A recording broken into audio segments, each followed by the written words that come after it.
This is Beyond the Blueprint with Matt.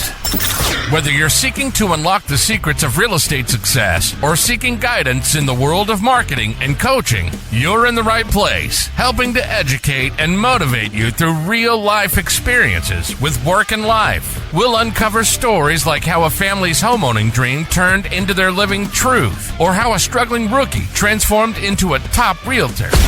You'll find there's always a way forward, pushing the boundaries of what's possible. This is Beyond the Blueprint with Matt. And now your host, Matt Socci. All right, welcome everybody to Beyond the Blueprint with Matt. I am very excited about this episode. So I thought, maybe some people want to get into my head a little bit as opposed to me getting into other people's heads. So I wanted to do a episode, won't take too long, but some questions I get asked a lot that I want to share with everybody. So hopefully everybody's engaged, and obviously if anybody has questions down the road, feel free to reach out and share them with me, and I'd be happy to answer them and just kind of switch things up a little gear here. So I was thinking the other day, I was like, how can we share a little bit more insight as opposed to me just sharing information, right? So the whole purpose of this podcast is to share ideas but also learn from them. So I came up with 4 questions that I feel like I get asked a lot, and I wanted to share those answers with everybody there, just to get a little idea, maybe get to know myself a little bit better, and maybe my train of thought and how I go along things. So the first one is what inspired you to start this podcast, and what has been your biggest learning experience since you began? So this podcast stemmed from a few different ideas. Me and my business partners had thought about doing a podcast on mortgages and thought it was a great idea. We started doing some of them. However, when I started thinking is how do you engage an audience when you're just giving information about financing? And it kind of stemmed into something else, which we will be rolling out called Off the Clock. And that's where we interview different business owners or people and we just kind of shoot the shit. Pretty cool. And that should be coming out soon. But for me with the podcast, I learned so much over the years between, and I'll tell you a little bit of backstory. So when I was 18, I became probably the youngest sales manager for a company called Radio Shack. And that company obviously is long gone.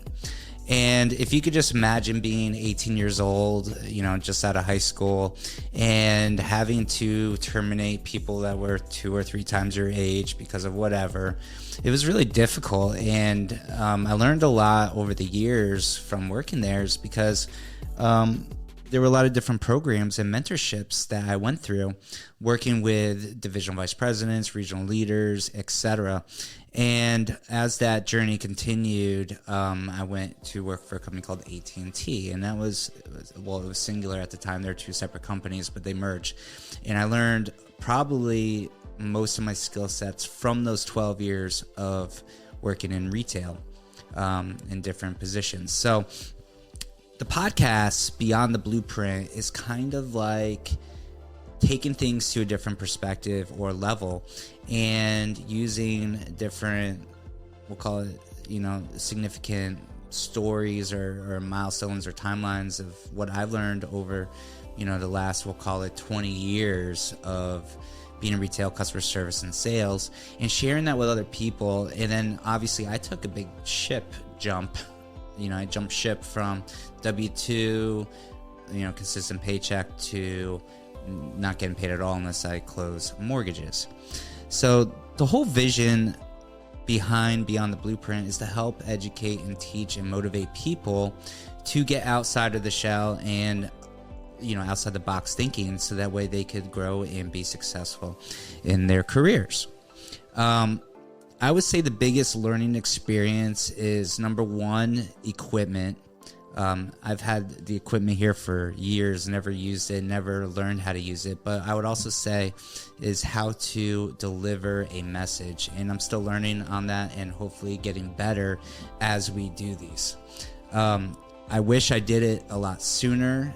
However, when things were crazy during COVID and the office wasn't built, and then obviously being really busy, is the number one thing I always tell people is there's always enough time in the day to make room for either personal growth, self-growth, family, whatever it might be, is that you have to make the time to do it. In your career or personal life, what has been the most challenging obstacle you face, and how did you overcome it? So this is a good little story. So as I said before, I worked for AT&T. I was a sales manager, and the little story about how I got into mortgages was I had a short sale in Connecticut.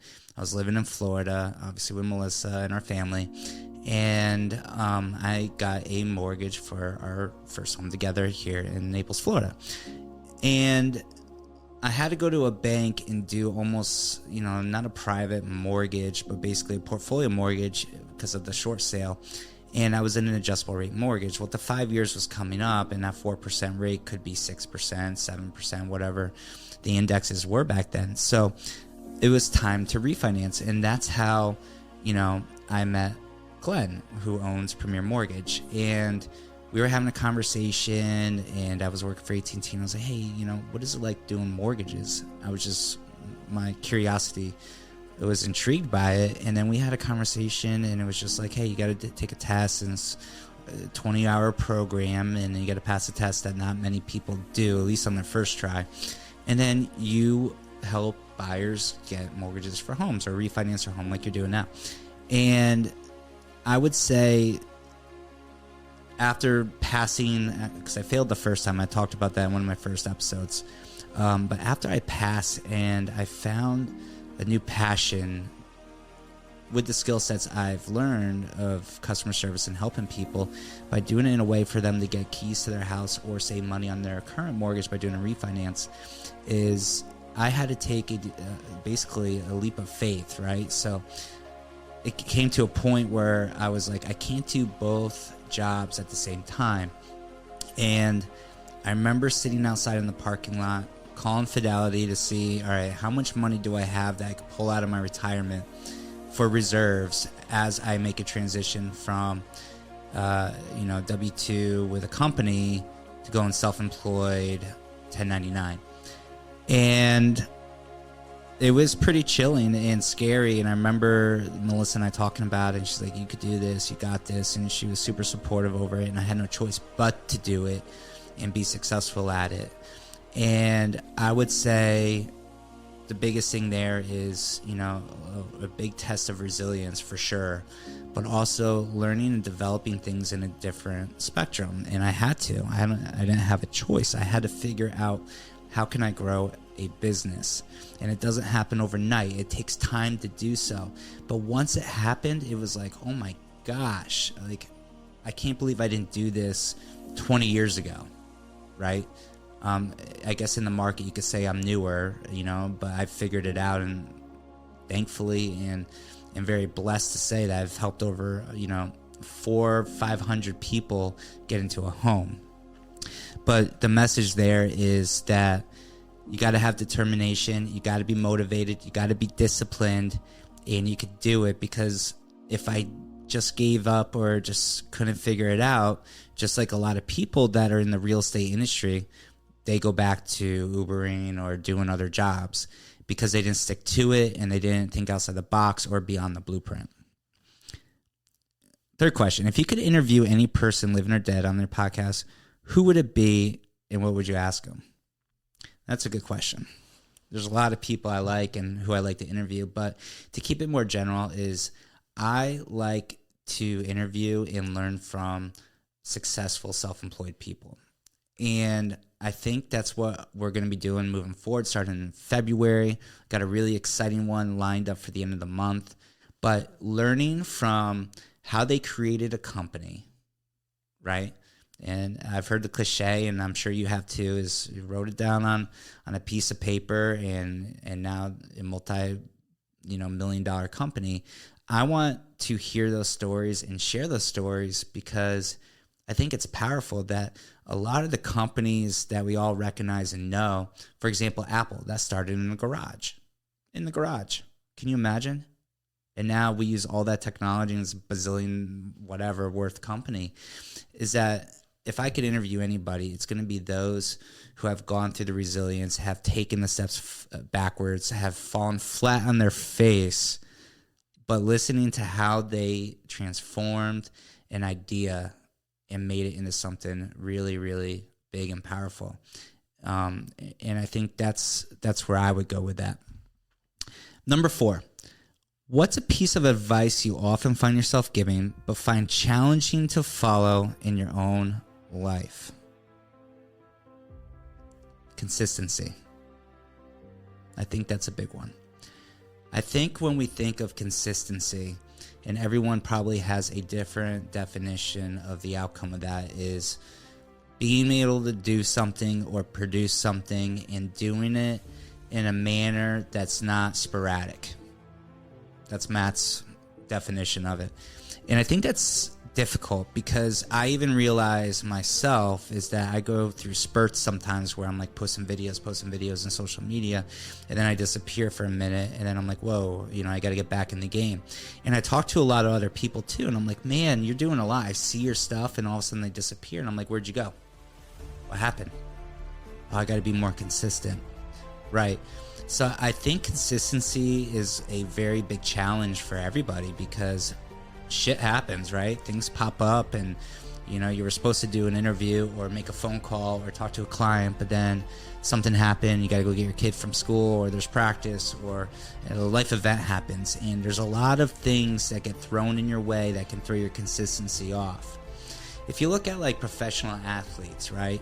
I think it was either Kobe Bryant or Michael Jordan I was listening to on ESPN, like a documentary, saying how, the difference, it was Kobe Bryant, because it was waking up at 4 o'clock in the morning, doing a practice, 5 o'clock in the morning practice, 6 o'clock, eat, like practicing every single day throughout the day, and that was consistent 100% of the time, and that's obviously how he was such an amazing basketball player. And I think the same goes for everybody else, is that the people that are consistent, they're the ones driving the success around them. And just like your favorite podcast, like you've listened to the Joe Rogan Experience or whatever it might be, it's consistent. It comes out and it's a consistent base, and people look forward to that. Just like if you're into, the local 6 o'clock news. Well, what if it only came on like twice a week, but you didn't know what days, and you were really into it, and for some reason you wanted to watch it? Well, that wouldn't be good. It's not consistent. So I think the message here is consistency is key. Not meaning that you have to do a post every single day or work out every single day, but you have to be consistent at it and not let go of it, because when you do, then it becomes basically dust in the wind. That's probably the easiest way of saying it. And I think that sometimes we all fall into that trap, me included, is that you have to be consistent in the things you do, because when you are and you do it, it only makes you better. So those are the 4 questions that I could ask, sporadically here or there, but I just wanted to share with everybody because I think it's important that, everybody learns from each other and knows from each other. And I will tell you this, is that I went from basically a lone originator, not knowing anything, to building a multi-million-dollar company. That's the easiest way of doing it. And a lot of it's come through social media, networking, making relationships, but also giving value and helping other people. So if you're out there and you're an entrepreneur or a business owner, be consistent. Like if you're selling Yeti cups, tumblers, whatever, you should be posting all the time, reaching out to the people around you, so that way somebody's not buying a Stanley cup from Stanley or whatever. You should say, the first time I saw that, I was like, what does that have to do with hockey? And then I remembered back in the day, Melissa was telling me, the Stanley Cup, you remember? I was like, oh yeah. So it's really just about being consistent, taking the steps that you put forward, and then giving it your best every single time you do it. And if you give it your best every single time you do it, you're only going to get better every single time you do it. So that's my message there. Hopefully, that's cool with everybody. I'm glad you stay tuned if you did, and I appreciate all of you. And I'm looking forward to a great 2024, as I said before. And I hope everybody out there is healthy and prosperous in what you're doing. And I look forward to talking with you guys soon. And thanks for listening to Beyond the Blueprint with Matt.